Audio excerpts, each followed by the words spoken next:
27ویں پارے کا خلاصہ یہ ہے کہ 27ویں پارے کے شروع میں قوم لوط پر اللہ تعالیٰ کی طرف سے جو عذاب آیا اس کا ذکر کیا ہے قرآن کریم نے۔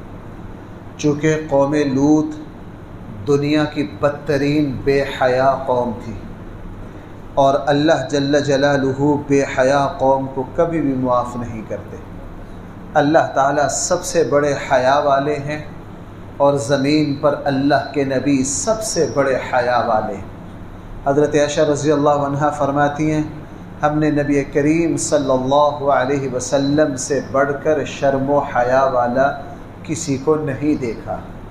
بے حیا معاشرہ اللہ تعالیٰ کی نظر سے گر جاتا ہے۔ اللہ تعالیٰ نے جتنا سخت عذاب اس قوم پر بھیجا، کسی قوم پر اتنا سخت عذاب نہیں آیا، بلکہ قرآن نے یہاں ایک لفظ استعمال کیا، مسومۃ عند ربک۔ اللہ اتنے ناراض ہوئے۔ میں نے پہلے بھی عرض کیا ہے کہ 4 طرح کے عذاب بیک وقت اس قوم پر آئے، 4 عذاب اکٹھے، زلزلہ بھی آئے، فرشتہ چیخ بھی مارے، آسمان سے پتھر بھی برسیں، اللہ ان کو اٹھا کے پلٹ کے بھی زمین پر مارے۔ 4 عذاب کسی قوم پر اکٹھے نہیں آئے۔ ان پر جو نوکیلے پتھر برسے، ان پتھروں پر نام لکھے ہوئے تھے، اور جس پتھر پر جس کا نام تھا وہ پتھر اسی کو لگا آ کے۔ اللہ تعالیٰ نے ان کو صفحہ ہستی سے مٹا دیا۔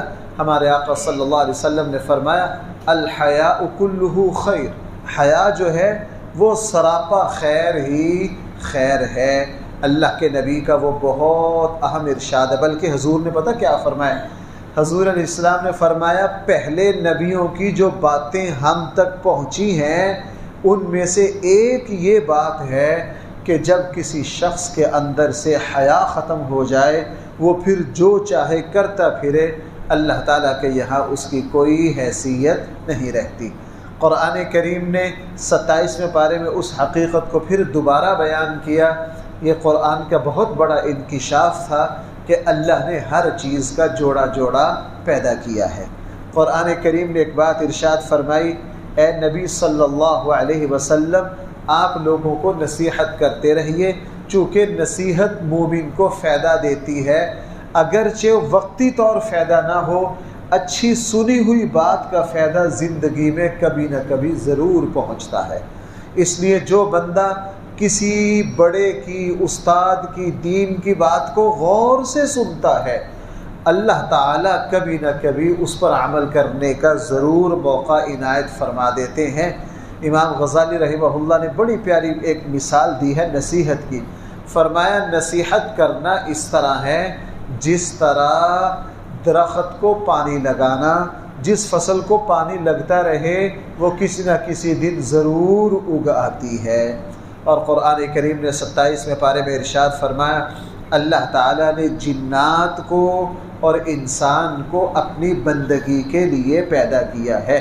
ان کا مقصد اللہ تعالیٰ کی بندگی ہے، اس لیے یہ دنیا میں رہتے ہوئے اپنی ضروریات تو پوری کریں گے لیکن اپنے مقصد کو نہ بھولیں۔ لیکن اللہ تعالیٰ نے بندگی کے لیے تو دونوں کو پیدا کیا ہے، لیکن اپنا خلیفہ جو بنایا ہے وہ صرف انسان کو بنایا ہے، جنات کو نہیں بنایا۔ اس لیے ایک سوال ہے کہ آیا انسان افضل ہے یا جن؟ تو بھائی انسان افضل ہے۔ اس کی فضیلت کے ویسے تو بہت ساری دلیلیں ہیں، 2 دلیلیں۔ پہلے پارے میں جہاں زمین پر اپنا خلیفہ بنانے کا ذکر ہے، وہاں یہ فرمایا کہ ہم آدم کو اپنا خلیفہ بنا رہے ہیں، جنات کا وہاں کوئی ذکر نہیں ہے۔ دوسری دلیل یہ ہے کہ اللہ نے جتنے نبی بھیجے وہ انسانوں میں سے بھیجے، جنات کا کوئی نبی نہیں آیا، بلکہ جنات انہی احکام کے مکلف ہیں جو اللہ تعالیٰ نے انسانوں کو دی۔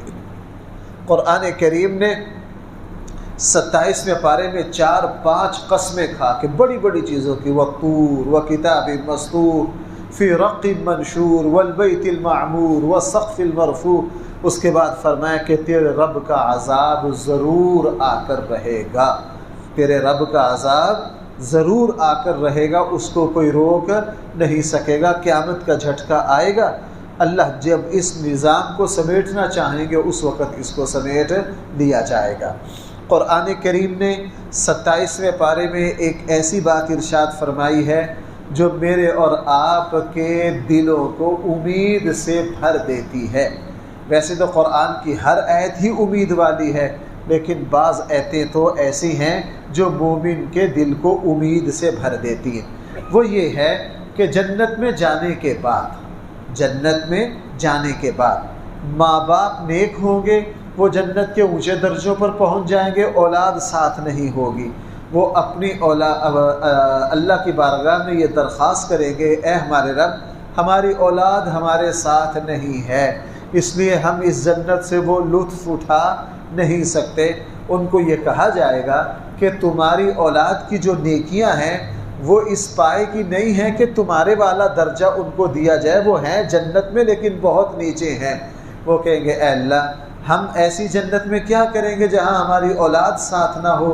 اللہ جل جلالہ پھر ان کی اس فرمائش کو قبول کر کے اولاد کو بھی ماں باپ والا درجہ ہی دے دیں گے۔ قرآن اس کو بیان کر رہا والذین آمنوا واتبعتہم ذریتہم بایمان الحقنا بہم ذریتہم وما التناہم من عملہم من شیء۔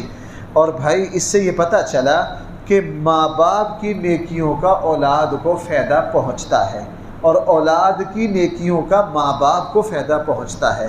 صحیح مسلم کی حدیث ہے، ایک بندہ یہ کہے گا اے میرے اللہ میرے عمل اتنے اعلیٰ نہیں تھے جتنا اعلیٰ مجھے جنت میں مقام دیا گیا ہے، میرے اعمال ایسے نہیں تھے جتنا اونچا مجھے مقام دیا گیا ہے۔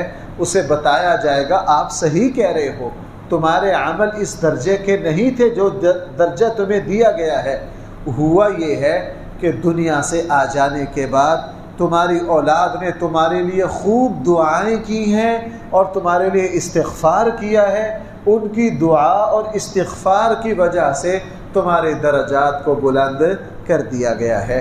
اس لیے ماں باپ کی نیکیوں سے اولاد کو فائدہ پہنچتا ہے اور اولاد کی نیکیوں سے ماں باپ کو فائدہ پہنچتا ہے۔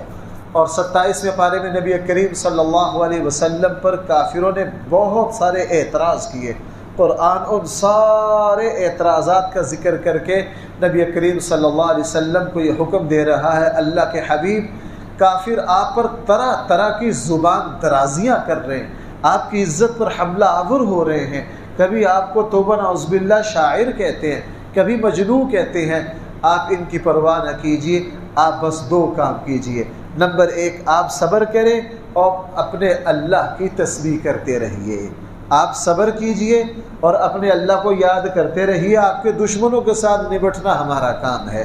تو بھائی دنیا میں جو بندہ حق پر ہو بطور خاص، اگر وہ دین کے کسی معاملے میں حق پر ہے اور اس کو دین کی وجہ سے ستایا جا رہا ہے، وہ بدلہ اور انتقام کی طرف نہ جائے، وہ صبر کرے، اپنے اللہ کو یاد کرے، اللہ جل جلالہ خود اس کے لیے مشکل سے نکلنے کی آسانیاں پیدا کر دیں گے۔ قرآن کریم نے 27ویں پارے میں ہمارے آقا صلی اللہ علیہ وسلم کی معراج کا ذکر کیا۔ نبی کریم صلی اللہ علیہ وسلم کی جو 80-82 خصوصیات ہیں ان میں سے ایک خصوصیت ہمارے آقا صلی اللہ علیہ وسلم کی سفر معراج ہے۔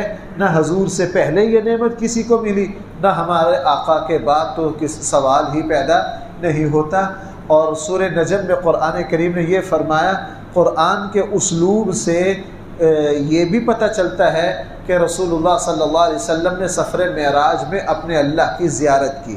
قرآن میں دونوں احتمال ہیں، صحابہ کرام میں اختلاف ہو گیا۔ حضرت عائشہ رضی اللہ عنہا تاکید سے یہ کہا کرتی تھی کہ سفر معراج میں نبی کریم صلی اللہ علیہ وسلم نے اللہ تعالیٰ کو نہیں دیکھا، پردوں میں بات ہوئی۔ حضرت عبداللہ بن عباس فرمایا کرتے تھے بڑی تاکید سے کہ دیکھا ہے۔ تو صحابہ کی دو رائے ہیں صحابہ اکرام کی، بہت سارے صحابہ اکرام وہ فرماتے ہیں اللہ کی زیارت کی ہے، بہت سارے فرماتے ہیں اللہ کی زیارت نہیں کی۔ قرآن میں دونوں طرح کے احتمال ہیں۔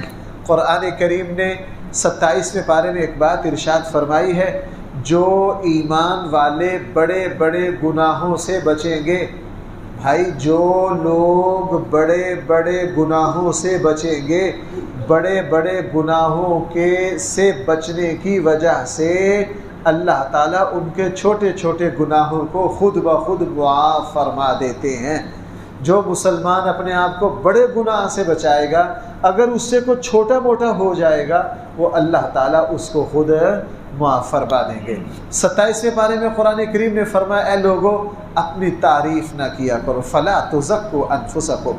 عربوں کا دستور تھا، شاعروں کو بلاتے، ان کو پیسے دیتے، شاعر پھر ان کی الٹی سیدھی تعریفیں کرتے، اس پر بڑے خوش ہوتے۔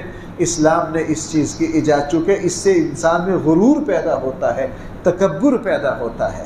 بھائی کیا پیدا ہوتا ہے؟ تکبر پیدا ہوتا ہے۔ تو فرمایا کہ تم اپنی پاکی کو بیان نہ کرو۔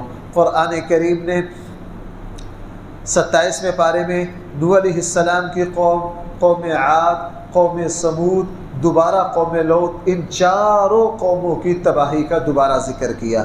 قوم عاد کا ذکر کرتے ہوئے تو قرآن کریم نے فرمایا چونکہ اللہ تعالیٰ نے قوم عاد سے زیادہ طاقتور، قوم عاد سے زیادہ قد کاٹ کی مخلوق اور قوم عاد سے زیادہ لمبی عمر کی مخلوق انسان اللہ نے نہ پہلے پیدا کیے نہ بعد میں پیدا کیے۔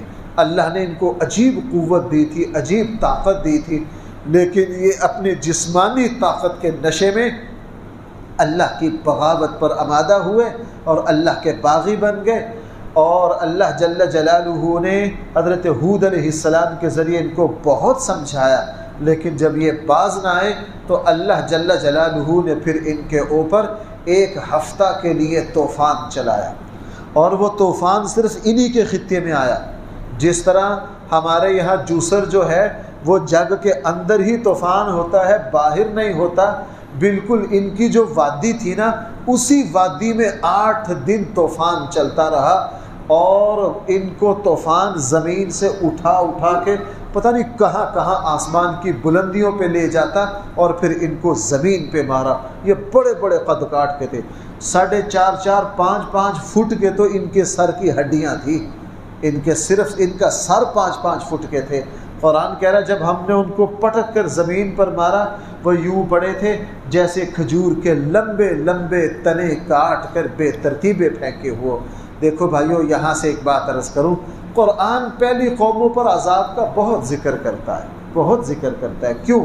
اس لیے کہ اللہ کا عذاب اس وقت آتا ہے جب کوئی قوم حد کر دیتی ہے، جب کوئی قوم کیا کر دیتی ہے؟ حد کر۔ ہمارے اللہ اتنے برداشت کرنے والے ہیں، اتنے متحمل ہیں، اتنے متحمل ہیں، اور جب بھی کسی پر عذاب آتا ہے، ایک شخص نے حضرت عمر کے سامنے یہ کہا تھا کہ میں نے ایک غلطی کی، اللہ نے مجھے فوراً پکڑ لیا۔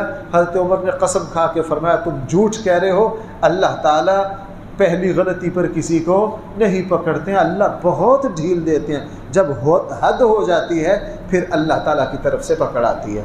اور بھائی 27ویں پارے میں سورہ رحمان ہے، یہ قرآن کریم کی عجیب ترین صورت ہے، قرآن کریم کی عجیب ترین صورت ہے۔ قرآن کے عجیب عجائب ہیں۔ سورہ رحمان جو ہے اس کے الفاظ میں اللہ نے ایک ایسی مٹھاس، ایسا تسلسل رکھا ہے، اور اس میں 31 بار بار انسان اور جنات کو خطاب کر کے فرمایا فَبِأَيِّ آلَاءِ رَبِّكُمَا تُكَذِّبَانِ فَبِأَيِّ آلَاءِ رَبِّكُمَا تُكَذِّبَانِ 96 کے قریب نعمتوں کا سورہ رحمان میں ذکر کیا۔ بھائی کتنی نعمتیں؟ 96 نعمتیں۔ اسی لیے جب رسول اللہ صلی اللہ علیہ وسلم پر یہ صورت اتری نا، اللہ کے نبی نے پہلے جنات کو سنائی، پھر مدینہ آ کے صحابہ اکرام کو سنائی۔ جب صحابہ اکرام کو سنائی تو اللہ کے نبی نے فرمایا تم سے تو جنات نمبر لے گئے۔ جب میں نے ان کو سورہ رحمان سنائی وہ تو جوش میں اٹھ کھڑے ہوئے، اور تم ہو تم نے وہ جوش و خروش نہیں دکھایا۔ اس لیے یہ سورۃ رحمان جو ہے اہل علم نے اس کی بڑی برکتیں لکھی ہیں، بطور خاص بیماریوں کی شفا بہت ہے اس میں۔ حدیث میں تو نہیں ہے، بڑے بڑے اہل علم نے اپنے تجربات لکھے ہیں۔ سورہ رحمان سے کاروبار میں اللہ تعالیٰ برکت دیتا ہے، رزق میں برکت دیتا ہے، لا علاج بیماریوں سے شفا ملتی ہے، اور یہ بڑی عجیب صورت ہے۔ اس کو بار بار پڑھنا، اس پر غور کرنا، اس کو بار بار پڑھنا، اور بھائی اس پر کیا کرنا؟ غور کرنا۔ قرآن کریم نے بہت سی باتیں ارشاد فرمائی ہیں اس مختصر درس میں، ان کا احاطہ بڑا مشکل ہے۔ قرآن نے فرمایا ہم نے تمہیں قرآن جیسی کتاب دی ہے، تمہیں بولنا سکھایا ہے، تمہیں سمجھنا سکھایا ہے، ہم نے ترازو اتارا ہے، تمہارے لیے طرح طرح کے پھل اتارے ہیں، پودے اتارے ہیں، پیدا کیے ہیں، تمہارے لیے ہم سمندروں سے اعلیٰ موتی نکالتے ہیں، ہیرے جواہرات نکالتے ہیں، تم سمندر کے سینے پر بڑے بڑے بحری جہاز چلاتے ہو، اور اللہ جل جلالہ نے تمہارے لیے جنت پیدا کی ہے، جنتوں میں تمہارے لیے یہ نعمتوں کا ایک ذکر بھی کیا ہے، اور درمیان میں پھر اللہ تعالیٰ نے اپنی قوت بھی دکھائی ہے کہ اس اللہ کا نظام ایسا ہے کہ کوئی مائی کلام اس نظام سے نکل نہیں سکتا۔ اور اس میں پھر ایک جگہ یہ بھی فرمایا ہے کہ یعرف المجرمون بسیماہم فیؤخذ بالنواصی والاقدام، کہ جہنم میں اہل جہنم کو جب پھینکا جائے گا ان کو پیشانیوں سے قدموں سے لپیٹ کر یوں جہنم میں پھینک دیا جائے گا۔ اور سورہ رحمان کا اختتام اس آیت پر کیا، اپنے اس نام پر کیا جس کے بارے میں بہت زیادہ اہل علم کی رائے یہ ہے کہ وہ اللہ کے ناموں میں سے سب سے بڑا نام اسم اعظم ہے۔ حدیث میں اللہ کے نبی نے یہ فرمایا جس طرح بھائی شب قدر کو اللہ نے تاکراتوں میں چھپا دیا، بالکل اسی طرح اللہ تعالیٰ نے اپنے ناموں میں سے جو سب سے بڑا نام تھا اس کو اپنے ناموں میں چھپا دیا۔ اب وہ کون سا نام ہے؟ اہل علم نے اپنے اپنے اندازے لگائے ہیں، تو بہت بڑی تعداد وہ ہے کہ وہ اللہ جل جلالہ کے ناموں میں سے جو سب سے بڑا نام ہے وہ ذوالجلال والاکرام ہے۔ اس لیے دعاؤں میں اس نام کو لے کر یا ذوالجلال والاکرام، اس کے علاوہ اور بھی اقوال ہیں۔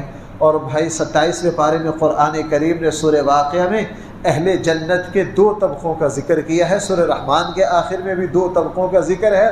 ایک بہت اعلیٰ درجے کے جنتی ہیں جن کو قرآن والسابقون السابقون اولئک المقربون کہہ رہا ہے، ایک دوسرے درجے کے جنتی ہیں۔ قرآن کریم نے 27ویں بارے میں کافروں کے اس اعتراض کا ذکر کیا، اس اعتراض کا بار بار ذکر کیا۔ کافروں کو یہ بات سمجھ نہیں آتی تھی کہ مرنے کے بعد، مٹی ہونے کے بعد ہم دوبارہ کس طرح زندہ ہوں گے۔ میں نے سورہ کہف کے درس میں اصحاب کہف کے واقعہ کی تفصیل ذکر کی تھی کہ اللہ تعالیٰ نے انسانیت کے سامنے بہت سے نمونے رکھ دیے۔ عزیر علیہ السلام کو 100 سال کے بعد زندہ کر کے، اصحاب کہف کو 309 سال کے بعد زندہ کر کے دکھا دیا کہ ہم کس طرح زندہ کر سکتے ہیں۔ اور قرآن کریم نے سورہ واقعہ میں اپنی نعمتوں کا ذکر کیا ہے کہ جناب یہ جو اولاد دیتے ہیں، نحن خلقناکم، یہ ہم دیتے ہیں، تمہارا اس میں کوئی بس نہیں ہے۔ یہ جو کھیتیاں اگاتے ہیں یہ بھی ہماری قدرت کا کرشمہ ہے۔ تم کہتے ہیں جو اس مرتبہ فلاں کھاد نے یہ کمال دکھا دیا ہے، یہ دکھا دیا، جتنی مرضی کھادیں ڈال لو، اگر منظور نہ ہو تو اتنی زیادہ بارشیں ہوئیں گی ساری فصل اڑ جائے گی۔ قرآن کریم نے ارشاد فرمایا یہ جو ہم تمہارے لیے میٹھا پانی نکالتے ہیں، تمہیں کیا پتا، ایک چھوٹا سا فلٹر لگا کے کہتے ہو جناب ہم نے پتہ نہیں کیا کمال کر دیا، تمہارے زمین کے سارے گندے پانی نیچے جاتے ہیں، ہم زمین میں پتہ نہیں کتنے کتنے اعلیٰ پلانٹ ہم نے تمہارے لیے لگائے ہیں، صاف ستھرا پانی نکال کے تمہارے سامنے رکھ دیتے ہیں۔ اور بھائی قرآن کریم نے 27ویں پارے میں انسان کے آخری وقت جو آتا ہے اس کی کیفیت کو ذکر کیا۔ قرآن نے یہ 2 جگہ ذکر کیا، فرمایا جب تمہارا آخری وقت آتا ہے اس وقت سارے معالج اور ہمدرد و رشتہ دار اوپر کھڑے رہتے ہیں، سب بے بس ہو جاتے ہیں، اور بادشاہ ہیں ان کے فوجی دستے بھی سر پر کھڑے ہوں۔ جب آخری وقت آ جائے تو جناب کوئی روح کو جسم سے نکلنے سے بچا نہیں سکتا ہے۔ سچ آپ سے عرض کروں، آخری لمحات ایسے ہیں انبیاء بھی بھائی کیا ہو جاتے ہیں، بے بس ہو جاتے ہیں۔ جیسے صحیح بخاری میں ہے ہمارے آقا صلی اللہ علیہ وسلم کا جب آخری وقت آیا تو بخار بہت شدید تھا، آپ علیہ السلام کا جسم تپ رہا تھا، تو قریب ٹھنڈے پانی کا پیالہ رکھ دیا، بار بار آپ علیہ السلام یوں ہاتھ ڈبو کے اپنی پیشانی پہ یوں ملتے، اور ایک مرتبہ یوں ملتے ہوئے فرمایا ان للموت سکرات، موت بہت سخت چیز ہے۔ کیا فرمایا؟ موت بہت سخت چیز ہے۔ قرآن نے اس کیفیت کو بیان کیا۔ پتہ نہیں انسان نے خدائی کا دعویٰ کیسے کر دیا، جس کے آخری لمحات اتنے بے بسی کے ہوں وہ غرور کا بول کیسے بول سکتا ہے۔ اور قرآن کریم نے بھائی 27ویں پارے میں صحابہ اکرام کا ذکر کیا، فرمایا کہ مکہ فتح سے پہلے جو صحابہ ایمان لائے اور جو بعد میں لائے وہ دونوں برابر نہیں ہے۔ آزمائش اور مصیبتوں میں جو صحابہ اکرام ایمان لائے ان کا درجہ بہت اوپر ہے، جیسے خلفائے راشدین، جیسے بھائی کیا خلفائے راشدین، ان کا درجہ بہت ہے۔ اس سے پتہ یہ چلا اسلام میں جب بھی کسی خطے کسی زمانے میں مسلمانوں پر جو مشکل وقت آئے، اس مشکل وقت میں اپنے دین کو جو تھامنے والے ہیں ان کا درجہ بہت ہوتا ہے۔ قرآن کریم نے 27ویں پارے میں میدان محشر کا ایک نقشہ کھینچا ہے۔ میدان محشر میں جنتی، میدان محشر میں یہ چاند سورج تو ہوگا نہیں، یہ تو قیامت والے دن بھائی کیا کر دیا جائے گا، ختم کر دیا جائے گا۔ اچھا، میدان محشر میں جو روشنی ہوگی وہ ایسی عجیب و غریب روشنی ہوگی کہ وہاں عملوں کی روشنی ہوگی اور ایک بندے کی روشنی سے دوسرا فائدہ اٹھا نہیں سکتا۔ جیسے بھائی ایک بندہ پانی پی رہا ہو تو ساتھ والے کی بھی پیاس بجھ جاتی ہے کہ نہیں بجھتی۔ ایک بندہ کھانا کھائے تو ساتھ والے کا پیٹ نہیں بھرتا۔ وہاں ایسے ہی ہوگا، ایمان والے اپنے عملوں کی روشنی میں تیزی سے جا رہے ہوں گے، منافق اور کافر وہ اندھیرے میں ٹھوکریں کھا رہے ہوں گے۔ وہ کہیں گے یار تم بھاگے جا رہے ہو، ہمیں نظر کچھ نہیں آ رہا، ہم ٹھوکریں کھا کے گر پڑ رہے ہیں، تمہاری مہربانی تھوڑی سی روشنی ہمیں بھی دے دو۔ وہ کہیں گے جناب یہ روشنی ہم نے یہاں سے نہیں لی، یہ روشنی تو ہم دنیا سے لائے ہیں۔ یہ روشنی کہاں سے؟ نبی کریم صلی اللہ علیہ وسلم نے فرمایا جو مسلمان اچھی طرح وضو کرتے ہیں میدان محشر میں اللہ ان کو روشنی عطا فرمائیں گے۔ نبی کریم صلی اللہ علیہ وسلم نے فرمایا جو مسلمان اندھیری راتوں میں فجر کی نماز کے لیے مسجد میں آتے ہیں، بعض مرتبہ اندھیرے میں ٹھوکریں بھی کھانا پڑتی ہے، یہ فجر کا اندھیرا میدان محشر میں اللہ تعالیٰ اس کو نور اور روشنی میں تبدیل کر دیں گے۔ اور بھائی قرآن کریم نے 27ویں پارے میں پھر آخر میں یہ بات فرمائی ہے، اے لوگو یہ جو دنیا کی زندگی ہے یہ کھیل تماشا ہے۔ یہ کیا ہے؟ یہ کھیل تماشا۔ جیسے بچے تھوڑی دیر کے لیے کھیلتے ہیں، بچے ریت پر بیٹھ کر مٹی پر بیٹھ کر گھنٹہ 2 گھنٹے کے لیے شہر آباد کرتے ہیں، پھر اپنے ہاتھوں سے ہی اسے فنا کر دیتے ہیں۔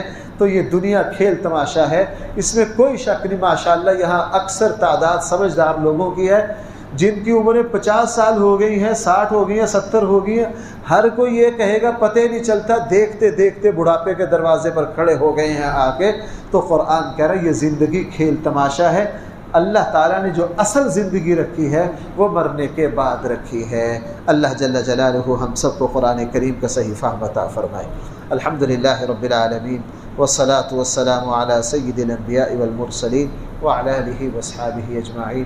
ربنا آتنا فی الدنیا حسنہ وفی الآخرة حسنہ وقنا عذاب النار۔